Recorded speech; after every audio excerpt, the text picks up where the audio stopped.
So my name is Ghayat Hussein, and I am interesting how to introduce myself. Anyway, I'm a medical doctor by training, and I am from Sudan, a country in East Africa. My background well, when I left the practice of medicine, aka seeing patients, to something more interesting, which is public health and epidemiology. I have been involved in working in humanitarian settings. And this is basically why I am here today. I have a master's degree in bioethics from the University of Toronto in Canada, and a PhD in bioethics as well from the University of Birmingham, UK. So what I'm going to share with you today is more or less a mix of all these kind of experiences, and I will try to make it as interactive or as less boring as possible I possibly can. So I'm going to share some of my experiences about that. So the case study or the lived experience that we're going to share today together is that from Darfur. So we need to have some idea about what the armed conflict in Darfur is like. And then we are going to have a look, kind of a deeper look on the socio-political, the socio-demographic impact of conflict on the communities, on the people affected by these conflicts. And then we'll have a closer idea about how the humanitarian system works, or maybe not. But anyway, the general structure of the humanitarian system worldwide. And then I'm going to share with you some of the ethical and logistic considerations and dilemmas that I personally faced as part of, perhaps this is one of the most challenging and perhaps the most interesting experiences that I had in my career. You're referring to something that's really important. This is the importance of it. So one of the problems that we have in armed conflict, generally speaking, is that we have to work on basically in two fields. One is where the conflict is happening, right? But at the same time, we're expecting, because many people would flee the country to neighboring countries. That's why, and usually the neighboring countries are already kind of like overburdened and so on. So we need to make sure that we are ready here, not only where the conflict is. Okay. So the importance of this is that, and this is kind of like the problem with the armed conflict, as we will see that kind of like the neighboring countries are affected. So it's just a short history of a protracted conflict. It started in 2003 as a rebellion, where two main movements, armed movements, started the armed rebellion, the SLM and the GEM, and which is basically they asked for more resources, more shares in the power. The government, instead of negotiating them, well, I shouldn't cover the sheet, but anyway, the government did arm a group to kind of like the counterpart, or to basically arm some militia in the region, just to fight on their behalf, on behalf of the army. And the infamous Janjaweed came, this is basically the start. And they made a lot of atrocities, but the government give them the blind eye because they were fighting on its behalf. Then by 2004, the atrocide and the villages, the burned villages, and basically the massacres and the accusation of genocide, given that the tribal nature of the conflict. And then there was a comprehensive peace agreement between. There was another war in the south, in the northern part of the southern part. But anyway, I don't want to go into a lot of details. But anyway, so 2007 to 2010, the violence renewed again, and then there was a peace agreement, which somehow made it a little bit stable, and then unfortunately, then the whole country exploded in a full-blown civil war for the whole regions, for the region of the country. So this is just an example, a couple of examples of. This must not be clear for you here, but these red dots and black dots are basically the damaged and destroyed villages in the region, and you can imagine the impact or the extent of the armed conflict, given the tribal nature of the whole situation. And this is an example of the impact in terms of the needs, the number of the IDPs and the health needs and so on. So we're talking about millions of people. And now with the civil war, the whole situation even aggravated even more. So as a humanitarian, as a people in the humanitarian field, we need to think about what is the impact of okay. Let's think about what kind of impact do you think the armed conflict has in any population? Yeah. So we have basically the war, the armed conflicts affects or impacts each and every single side of the life, as you can imagine. For example, people could be affected by the direct injury, direct harm, right? So, for example, it could be physical harm, the loss of their lives, loss of their livelihoods, being injured. There is also the impact, the psychological impact of the war, and I think you might have encountered this in your part of your work and how difficult it is for the people to basically to have this kind of like resilience to come back, grief and loss, fear and uncertainty, the issue of instability as you described, or the insecurity, which means that parts are accessible and parts are not accessible. Okay, from that region, it depends on how the active war is happening or the active conflict is happening. What is the significance of lack of access? How does that affect? Yes, please. Thank you. So the problem is that the accessible areas become I won't say overserved, but basically we have the chance to talk to the people, right? And to know their needs and then act accordingly. But if the hard to reach or the no access or no go areas, what happens is we don't know exactly what the needs are. And accordingly, we cannot plan properly for their needs. The issue of displacement, whether within the country as IDPs or to other countries as refugees, with all the problems associated with that. Crowdedness, and obviously the refugees camps, especially the ones who are not very well established. Unfortunately, many of the camps in Darfur was not very well established compared to, for example, more established or better designed, if you wish, camps like Zaatari camp in Jordan for the Syrian refugees. It's kind of like well structured. By well structured, I'm not saying that it's a luxury, but at least it has good room, the spaces and the ventilation and the services, something that you can go in and provide a service for them. But what happens with overcrowdedness is one of the main problems, which means improper ventilation, improper exposure to the sun. If there is an infectious disease, it's more likely to spread compared to others. And as we said, the issue of interrupted supply and the vulnerability, it's again, especially for example, in a conflict like Darfur, it's a tribal conflict. So being from a certain tribe by itself can put you at the risk of being discriminated against, being killed literally. Okay, age-wise, children have been abused and abused in many ways, not just sexually, but even as soldiers, being recruited as soldiers in that war as well.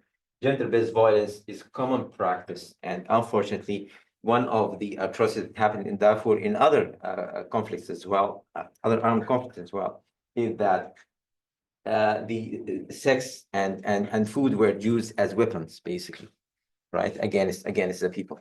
So all of these miseries, it just reflect a part of the impact. And obviously the impact differs from one conflict to another, depends on the settings as well. So how the humanitarian system works is that there is the so-called are you aware of this? It's called the cluster model. Anyone? No. So what happens is the United Nations try to kind of like coordinate the humanitarian work. So if I ask you, you've heard that there is a community affected by by an armed conflict, whether the civil war war between militias or even kind of like even war between two countries. Food, water, shelter, medical supplies. Excellent. So they need the very basics of life, which is basically water, clean water, right? They need food, they need shelter, they need protection, right? They need healthcare, they need education, especially when we're talking about a conflict which is like now it's 20 years. Can you imagine 20 years living in war? Just like, for example, the victims of the Syrian refugees living in camps for since 2011, we're talking about again, it's we're something it's more than a decade long, right? So it's and in case of Darfur, we're talking about 20 years. It's a generation, right? So just imagine someone who was born in a camp, raised in a camp, and the whole life, 20 years of his or her age, either living on the camp or trying to flee somewhere else. So basically during this, one of the important things that we need to provide for them is education, health, shelter. So so that to coordinate these efforts and to avoid the overlap, the cluster model was introduced. So they're trying to working on different levels when dealing with the humanitarian emergency and relief coordination. Okay, so this is called the cluster model. The cluster, which means that, well, there are certain categories of services provided by certain organizations, and for each of these clusters, there is the so-called a lead agency. For example, when it comes to food security, it's the WFP and FAO. WFP, World Food Program, and the Food and Agriculture Organization. For health, it's the WHO. Okay, I know you love to call it WHO. And by the way, people who work in the WHO or have any relation with the WHO here, it's offended by calling them WHO. It's the WHO. Okay. Anyway, but this is something else. So WFP for the logistics. For example, the WFP is responsible for most of the logistics in terms of the trucks, in terms of the airplanes and so on. Nutrition is for UNICEF, which is the United Nations Fund for, okay, so it's a children's fund, the UNICEF, and then protection by UNHCR. Any guess what does this stand for? United Nations High Commission for Refugees. Okay, this is very important for the refugees. And by the way, this is the agency responsible for registering the refugees in a country, right? And by the international law, the international humanitarian law, being labeled as a refugee should basically allow you to a certain set of rights within the country hosting these refugees. Water sanitation and hygiene by the UNICEF and so on. Camp coordination by the IOM and the UNHCR. So basically, each category of service is led by one organization. But obviously, this needs a high level of coordination. For example, the WHO, when we talk about health, think about it, it will necessarily mean some level of coordination about the health of children, the health of mothers. So which is under the remit of other, or the mandate of other organizations. So there should be some level of coordination between those working in the humanitarian system. So this is at the global level, the bigger umbrella is the emergency relief coordinator. And this is under the United Nations General Assembly, and then at the country level, the cluster lead agencies, say for example, WHO need to coordinate with the other members, like for example, MSF, IRC, whatever the organizations working in the field, to make sure that the organizations are working within the cluster in a coordinated, hopefully coordinated approach. Do you think it's working? If I ask you, what could be the advantages or disadvantages or pros and cons of that model? Let's start with the good news or the good things. What do you think the advantages of this model could be? Yes, please. I feel like one disadvantage would be that they have to work together in order. But like there are a lot of organizations, so they have to communicate, Okay, which means which could yeah. not be like, I feel like that's one main thing. Yes, thank you. I mean, and this is one of the main issues, really. It's a matter of, because different organizations have different mandates, different funding priorities, different areas. And when you put them within okay, I am the WHO. I will let you work on this cluster, provide this kind of services for this kind of thing. Very uncomfortable for the organization, especially given the voluntary nature of the cluster. There's no, for example, if an NGO, whatever, for whatever reason, decided I don't want to work with you within the cluster, there's no legal obligation if you think about it. It's just a matter of moral obligation, a matter of like feasibility for them to be part of this. But if you think about it, the mainly the benefit is hopefully that will lead to improved coordination, clear responsibility in terms of I know as WHO that the health is my responsibility. As for example, WFP, I know that the logistics is my responsibility and so on. So I have clear responsibility. On the hope that it would enhance the efficiency of the United Nations. This, by the way, this model was introduced after a lot of criticism that the humanitarian system in response to what happened in Rwanda in the 90s and the way they dealt with the war in Bosnia and the Balkan at the time. So this model was an enhancement for efficiency. For the coming 4 years, I think the UN should learn a lot of lessons because I think it will be squeezed a lot in terms of the money that they get from the main funding country, which is okay. Which is what is the main country funding the UN agencies in general? United States. The United States, whether we like it or not.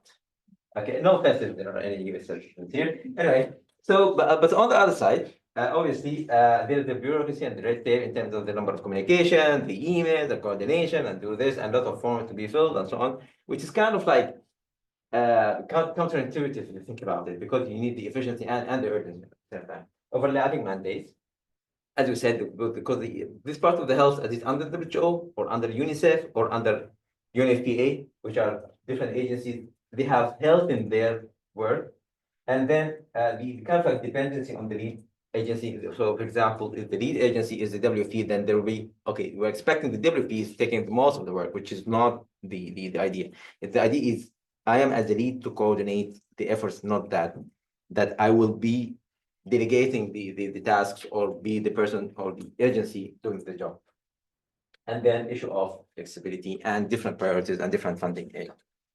So let's move to the lived experience. So this is how I, again, yeah, it was in Darfur. I was involved in a so-called Sudan Household Survey, which is like a national survey to assess the humanitarian situation in that region in Darfur.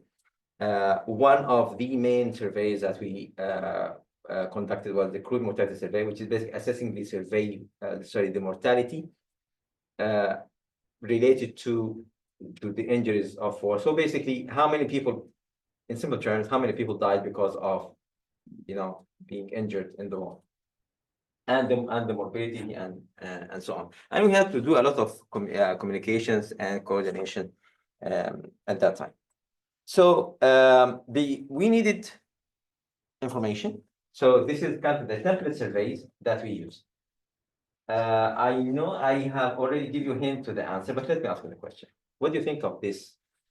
This is the first page of the survey, the form the questionnaire that we have to fill. What do you think? Anything interesting? Yes, please. One of the things that we have the address, and this is the importance of having a camp that is well structured, because we can basically count the households and know which household that we are visiting. So this is one thing. Yes. Why do you think I have, made these red oval shapes? The name? Yes, the names. And we will talk a little bit about the significance of the names in that. Any guesses why that's important? Yes. part of it is to identify the people, and we can basically refer to them later on, and to make sure of the accuracy of the data that we're collecting. This is the good side of the brass hat. So, and as ethically behaving people, we have to take the consent of the people. And guess what? This is the consent. Okay, what do you think? So let me read it for you really quickly. We are from institutions mandated to collect information. We are working on a project concerned with family health and education. I would like to talk to you about this. The interview will take about 45 minutes. All the information we obtained will remain strictly confidential, and your answers will never be identified. May I start now?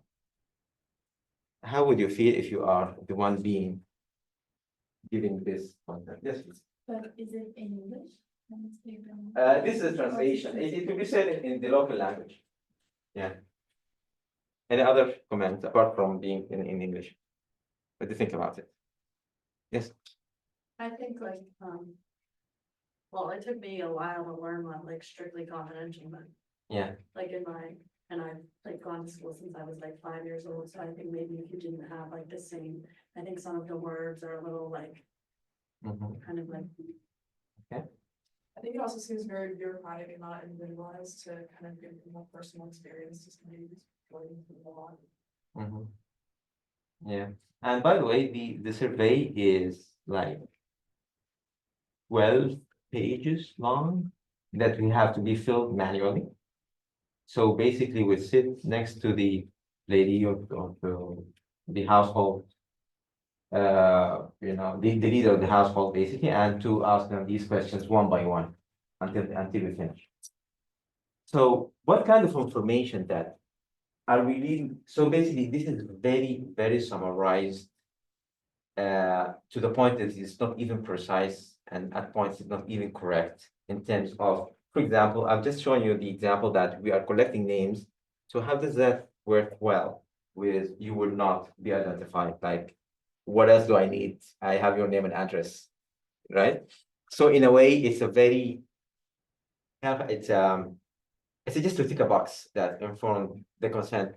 Obviously, it's not informed at all. It's just consent, like, okay, that's okay with you, shall I go ahead? Okay. So what happened is, so we needed the data. We took the consent, and then we sent the team to the area. So after that, what happened is, I think, yeah. The town where the randomly selected area was attacked by one of the militias. And then the questionnaire that they were filled with the names and with the ages and with the locations of the people were taken by the militia. And then it was a ready-made, fully precise, concise kill list because of the tribal nature of the plot.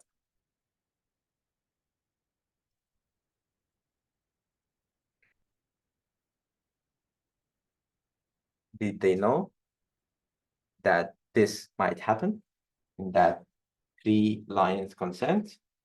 I don't think so. And the question is, was what the data collectors, the research team signed up for? But fortunately, this was not the case. Yes, they were, until the village was attacked with the questionnaires with them. Fortunately enough, it's just a matter of luck, really. A lot of negotiations, a lot of traveling, a lot of phone calls that they had to make. And phone calls made to me by the mothers, mostly the mothers and the fathers of my team in that village, asking for one thing, which I have no clue how to do it, which is bring our children back. We don't want your money, just bring them back. Safe. And I have no clue whatsoever how can I do it.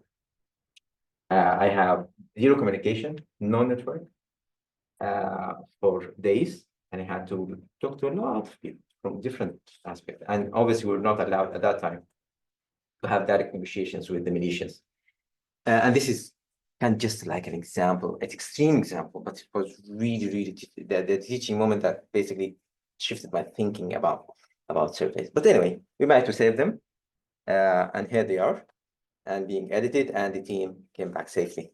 at least physically speaking, but really they are going through a very hard time. In terms of research, I think what does us tell us that the armed conflict could affect the way we think about research and studies? In normal settings, this is how it works, right? Researchers, I have an idea, I have observation, I submit for a fund, I write a proposal, submit for funds, submit for ethical approval, the money comes, the ethical approval comes, and then I go to the field, I go to the hospital, I go to the community, collect the data, make my analysis, write my report, publish my papers, and happy most of the time. Okay.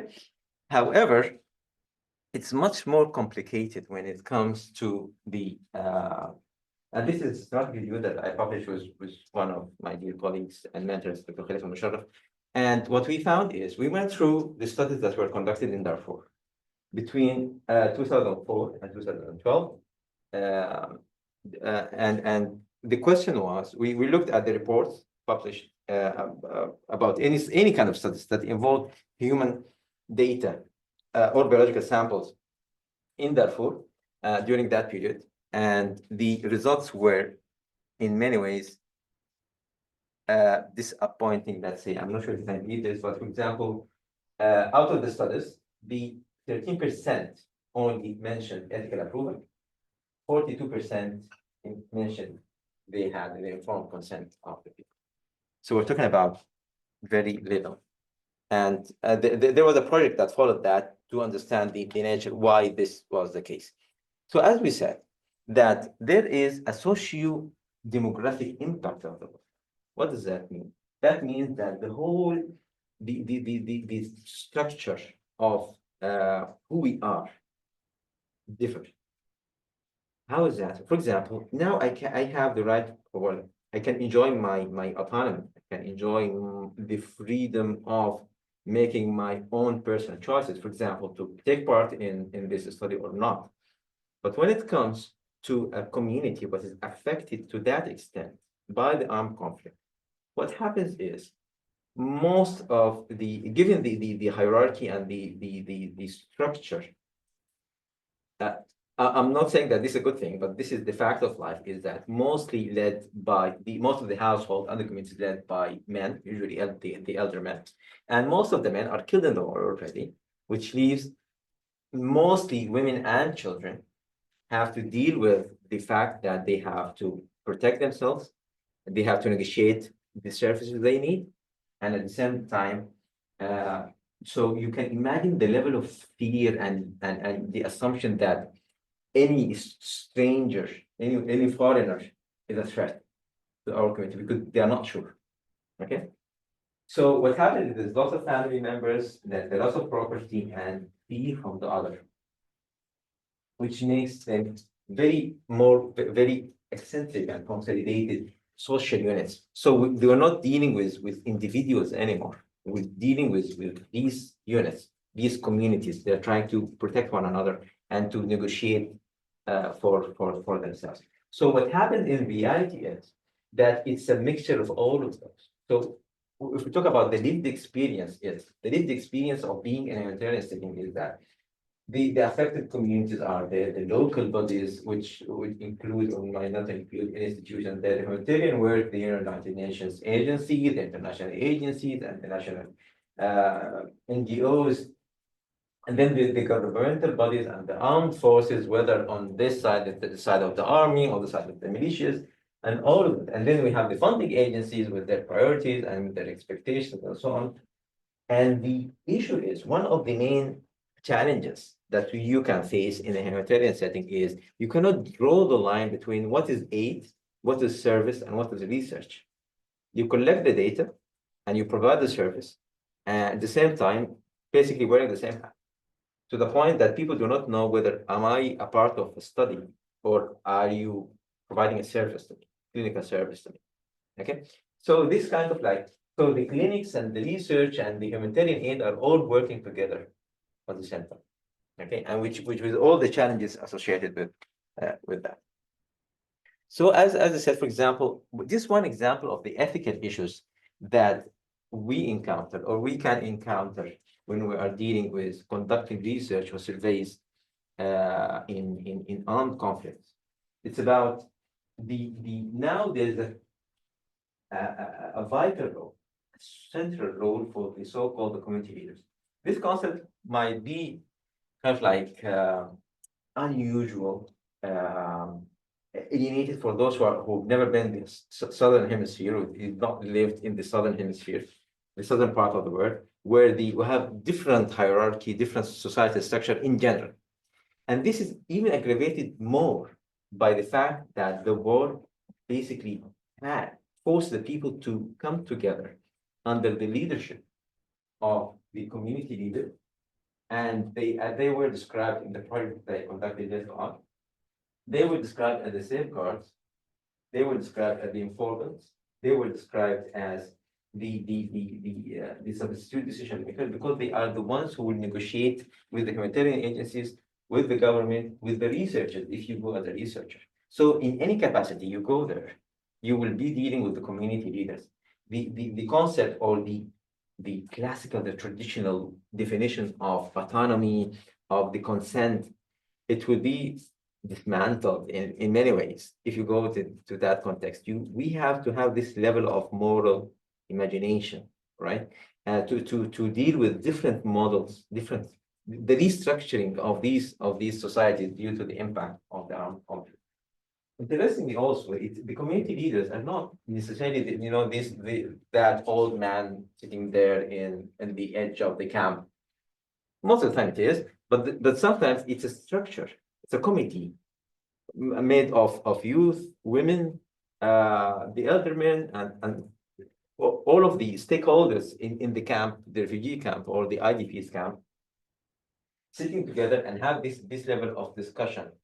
And it was really interesting to know how the structure of these committees work. It's quasi-democratic, it reminded me, well, paradoxically, with there's the BBC Parliament, where we see all the debates. I'm not sure if there is like equivalent in here in Ireland, but anyway, when you see the debates and we see the arguments about this and that and how to make this decision of this policy and so on, more or less it's very similar, but it's just done under like 40-ish degree, in a shade of a tree rather than in the parliament.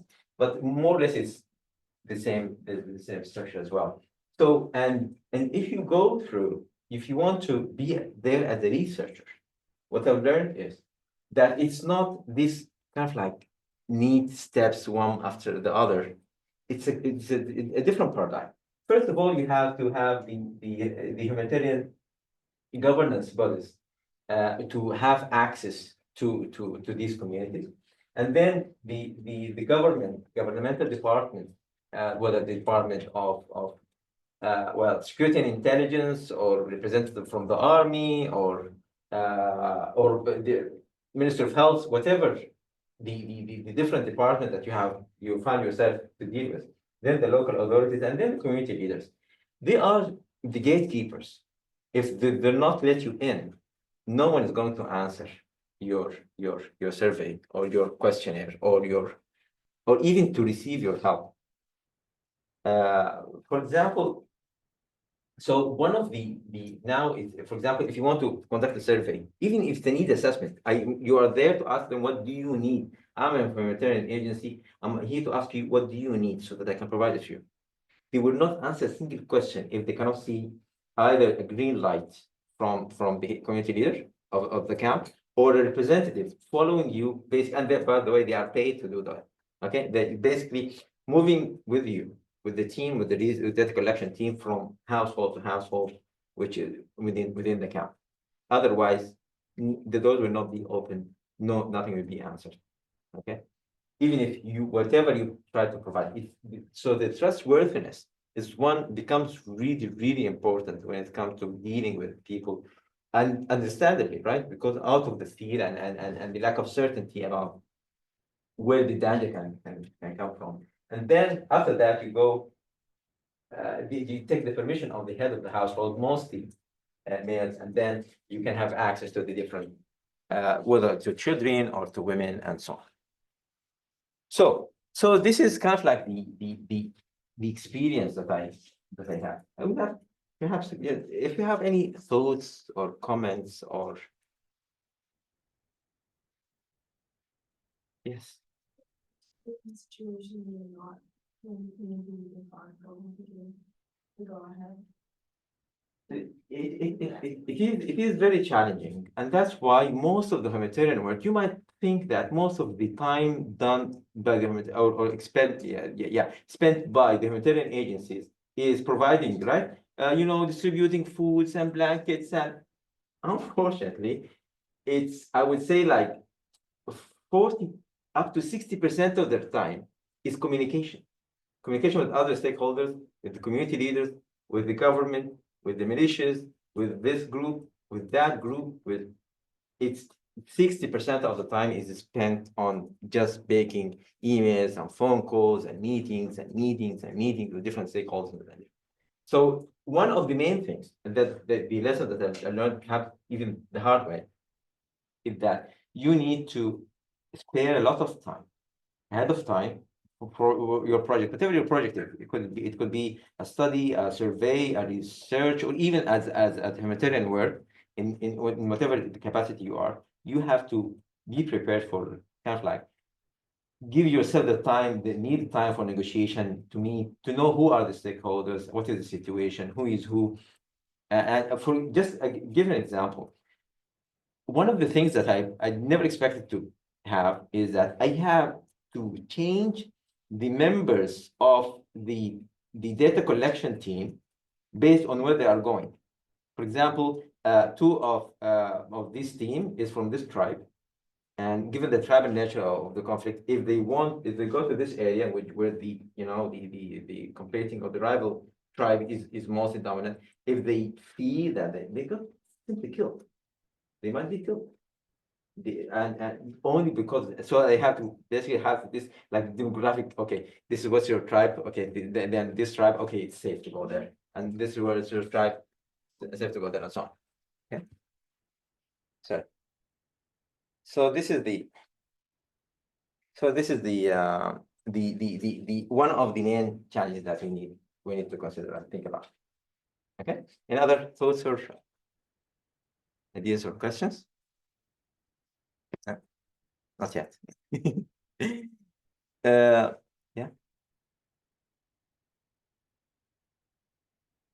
So I hope that we have I managed to kind of like convey the message that I want, or part of my lived experiences as a researcher in Darfur. And now it's your turn to perhaps this is anonymous, like read anonymous. I want to know you, not like the consent that you have just seen. So let me know what are the key messages that you got today. Thank you.